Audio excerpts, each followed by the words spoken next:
Hey guys, how you guys are doing? Fabian Reid here coming at you. Hope you guys are doing great. Hope you guys are happy. Hope you guys are peaceful in your homes. Hope that our last message found you in great spirit. And if you were not in good spirit, I pray that it jolted you and get you into good spirit and ready to move you to the next level. So maybe you're waking up in the morning to this message, and I'm going to say this here to you. As long as you wake up in the morning and you don't have a white line around your body, you have another day to fight and you have another day to succeed at something in your life. So let's do something great with your life. Now, I want to share with you 10 things to focus on to succeed in any business. So that's really the topic today. What does it really take to succeed in any business? And so we're going to talk about 10 things to focus on. And there's so many different ways. There's so many different strategies. There's so many different focuses that you can identify with, that you can apply to your life, to your career, to help you to succeed. And so I want to share with you 10 things that I used, 10 things that I applied to my life and to my family to help us to succeed in our careers and our business. So number one, let's get on with it. Number one, regroup. I know many of us have our businesses, have our careers, and we are working so hard, and we never take the time to sit down and relax and formulate and regroup ourselves and get ourselves back together, identify where we're going wrong, where we're going right.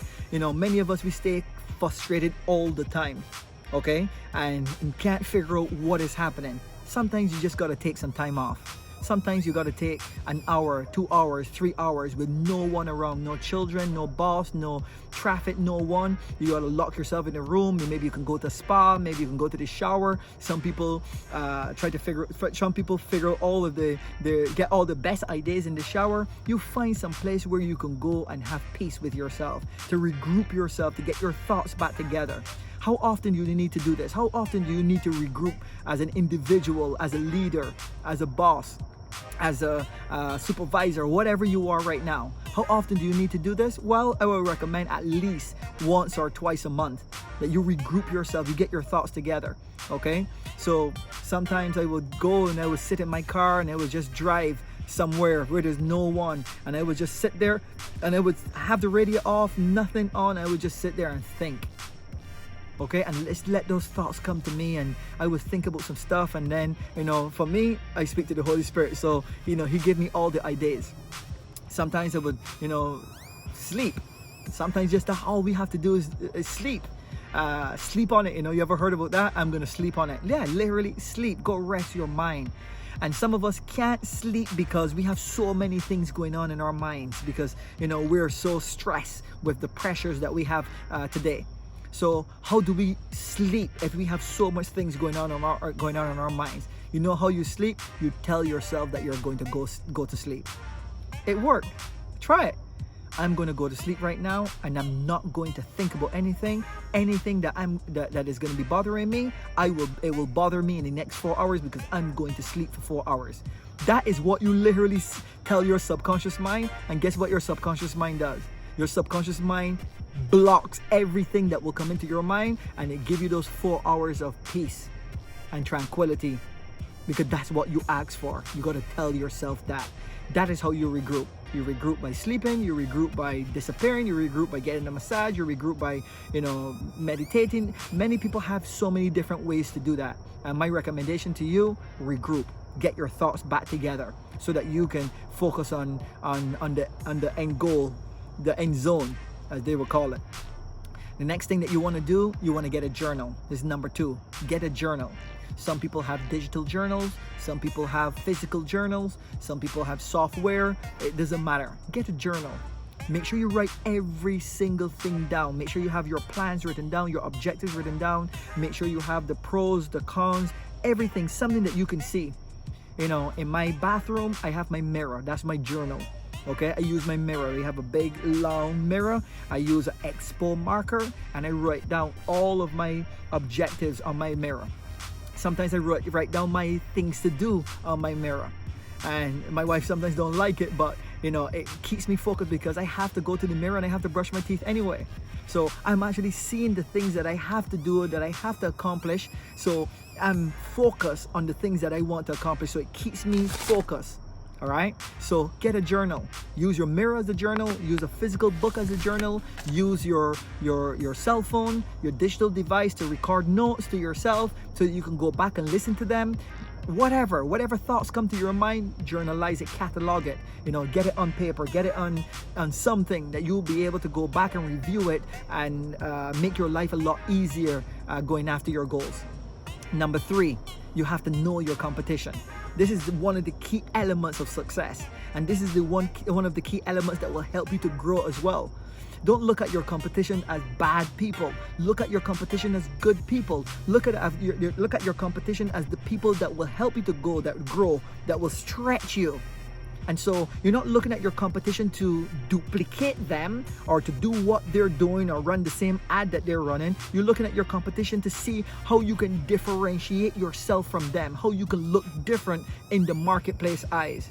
So when the marketplace look at the competition and look at you, they're not looking at you from the perspective that you are doing exactly what the competition is doing to win their hearts, or to get them to spend money with you. You want the competition to look at you as something completely different, okay? In the same field, in the same market, but doing something different. You have a completely different approach that captures the attention of the customer. So you gotta find ways to differentiate yourself from the competition, but you must know who the competition is. How can you play a game? How can you play a game without wanting to win that game? And you can't play a game without competition. You gotta have the competition. And in business, there's competition. And in a job, there's competition also. Some of your colleagues, they want your job. And they want the job that you want. They want the promotion that you want. And so they're going to be doing things. They're going to find ways to differentiate themselves from you in order to get that promotion. So it's very important, guys. You got to find ways to differentiate yourself. So you got to identify your competition. You got to know who your competition is. Number 4, you got to understand risk and rewards. Okay? Risk and rewards. And in life, in business and in life, you have to take risk. There's no risk. There's no business that don't have risk. All businesses, all careers have risk. The risk to study for 10 years or risk to study for 5 years and then don't pursue the career that you studied for. The risk to invest in a business and then lose everything that you have invested. The risk to get married to someone and then you don't want to continue with the relationship anymore. There's a risk in everything, but you got to understand the risk before you get into the situation or into the field that you want to pursue. So understand the risk. Calculate the risk. See if the risk is worth taking. Don't just jump into something without identifying the risk. If the risk is worth taking after you calculate the risk, then identify the reward. You say, okay, wow, is the reward greater for the risk that I'm taking? If the reward is greater for the risk that I'm taking, well then that's a good risk to take. Because there's good risk and there's bad risk. But you have to identify the risk and the reward. We can do a separate seminar just on risk and reward. But that's just to give you an idea of the things that you need to identify in order to succeed in any business. Number 5, you have to stay in the creative mode. You see, if you're running a business, if you're an employee, if you're pursuing your career, you have to stay in the creative mode. This is what helps you to even differentiate yourself even more from the competition because of the creativity, the ideas that you bring to the table. There's no way that you're going to be frustrated if you have all these ideas coming in. But you got to pursue the ideas, okay? So be creative. Every single day I'm thinking about something. I'm thinking about another way how to enhance my skill, how to get better at my skill. I'm going to be honest with you. I'm doing these videos right now and I'm seeing that, oh my God, I'm using one of these two words that are wrong, and I'm not putting the right word together. I'm not mixing the right plural with the right singular word or whatever. And you know what I did today? Today I went online and I found myself an English course, a basic English course. Why? Because I want to get better at speaking. I want to get better at doing this. And so why am I, if someone will ask me, Fabian, so why are you studying English? You already speak so well. I don't think so. I think that I have ways and means to improve And so that's why I'm being creative in that area. I want to improve on my vocabulary. I want to improve on my words. So that's why I'm doing it. Okay? And you can never be too old, and you can never be too young, or you can never be too egotistical to want to learn the basics, because at the end of the day, we all have to go back to the basics. When all else fail, go back to the basics. And one of the basics is staying in creative mode. Okay? Number 6, have long-term mentality, not short-term mentality. Many people have what we call microwave mentality. They want everything now. Business is not like that. Not even the businesses that are in 21st century are like that. You don't get involved in a business. You're not like you're thinking that Mark Zuckerberg got started with Facebook and one day he became a billionaire. No, guys, it doesn't work that way. You think that one day the guys just woke up and decided that, they're going to think about WhatsApp, and they thought about WhatsApp, they conceptualized it, and then became billionaires overnight? No, it takes effort, it takes commitment, it takes time. Business takes time. Sometimes it takes months, it takes years, it takes time to even get the thing off the ground. It even takes, and traditional businesses, it takes 2 to 5 years to even see a profit. So have long-term mentality. Once you start the game with long-term mentality, you're gonna finish the game. If you start the game with microwave mentality, you're gonna lose the game. Everyone is gonna beat you. Okay? So have long-term mentality. You set short-term, mid-term, and long-term goals and the things that you want to accomplish. And don't get frustrated because you haven't achieved your short-term goals. Don't get frustrated because you're not closer to your mid-term goals. Don't get frustrated. Stay in the creative mode, or get yourself organized, regroup yourself all the time. Think, have someone mentor you, find someone that you can talk with, someone that you can communicate with, that can guide you in the area that you're pursuing, and you're gonna see great things gonna happen for you. So have long-term mentality if you want to succeed in business. Next thing, practice delayed gratification. Very important. You see a lot of young business owners, a lot of young successful entrepreneurs, start their business and start their careers, and the first thing that they're gonna do, they go purchase a Mercedes, but they don't purchase the Mercedes cash. They purchase the Mercedes, they're taking the Mercedes on a loan. Okay? I made all those mistakes, guys, and I don't want you to make those mistakes. Practice delayed gratification. If you need to change your phone, you don't have to change your phone. Ask yourself, do I really need to change my phone? Can this phone last me another 4 or 5 years? Make sure that you ask yourself these questions. When you go to the mall, ask yourself, do I really need to purchase this shirt? Do I really need to purchase these shoes? Do I really need this? Do I purchase these shoes? If I purchase these shoes, what is gonna happen tomorrow?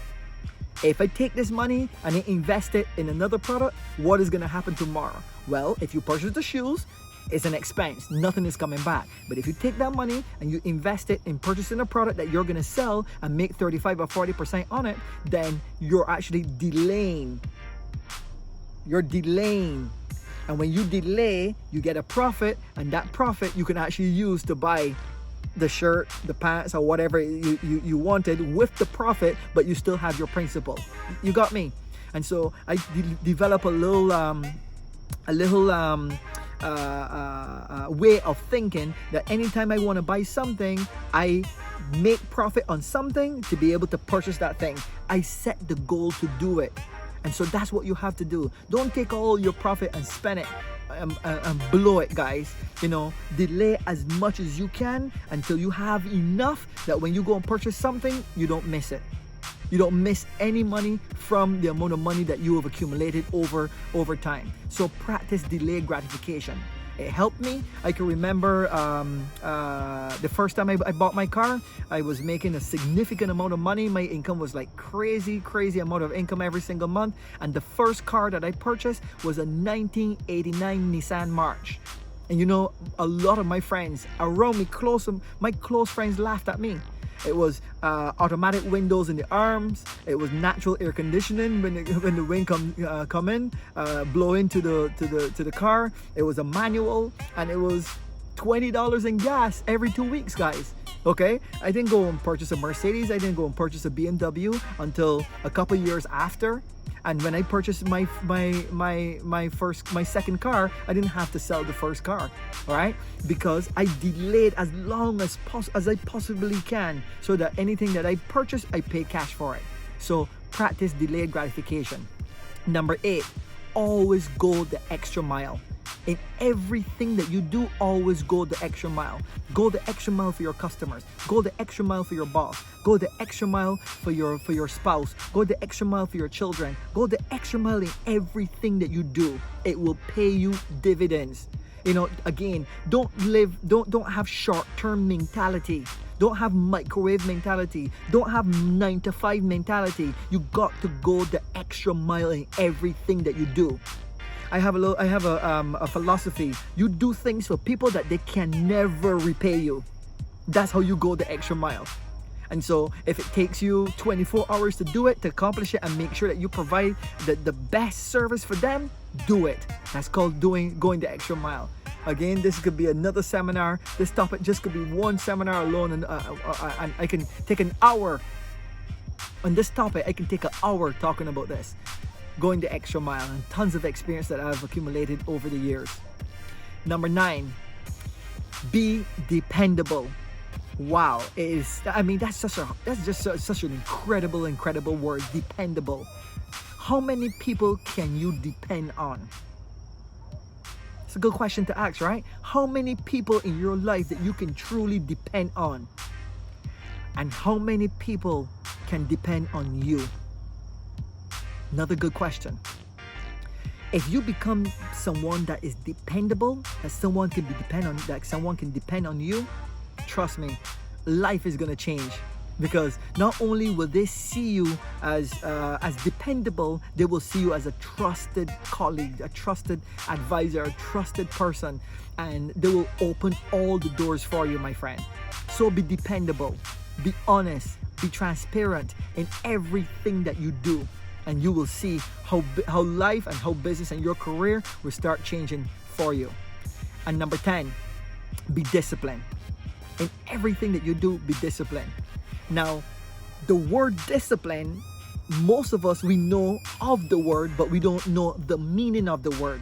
So what is discipline? I always thought the word discipline meant to be consistent, to be persistent. It's none of those two.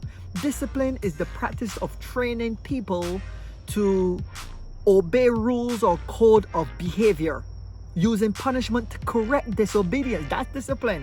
That's what you do with your children. What do you do with your children when they don't do their homework? Go to your room. Don't come out. You're going to bed an hour earlier tonight. You're going to take away their cell phone if they're not disciplined. You're going to discipline your children.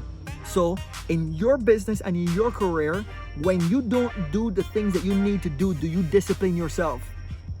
Do you practice delayed gratification? Do you take something away from yourself until you get it done? Or do you go out there and reward yourself?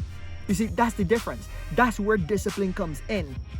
If you look at these athletes like LeBron James and all of these guys, they're always disciplining themselves. Okay? They push themselves harder than they can ever imagine. They punish themselves. They tell themselves, you don't stop. I was watching a video with Usain Bolt, and he was training with his coach, and at one time his coach pushed him so hard that he started throwing up, started vomiting. And the coach came to him and he said, "Are you okay?" He said, "Yes, I'm okay." He said, "Well, okay, let's go. Let's go."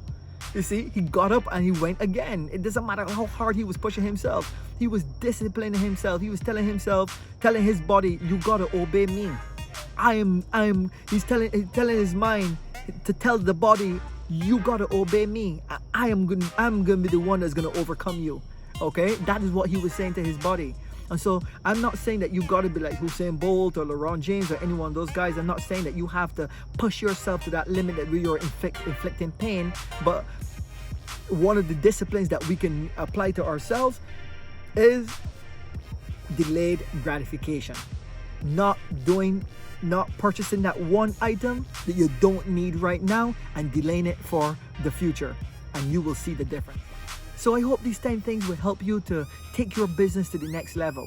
I'm really excited for you, and I'm excited about your growth. I'm excited about your future, whether it's in your career, whether it's in your new business or your old business or whatever it is that you're doing. I know that you're going to succeed. Thank you for watching, and it's great to have you here, and I'll see you in the next segment. Talk to you soon. Bye-bye.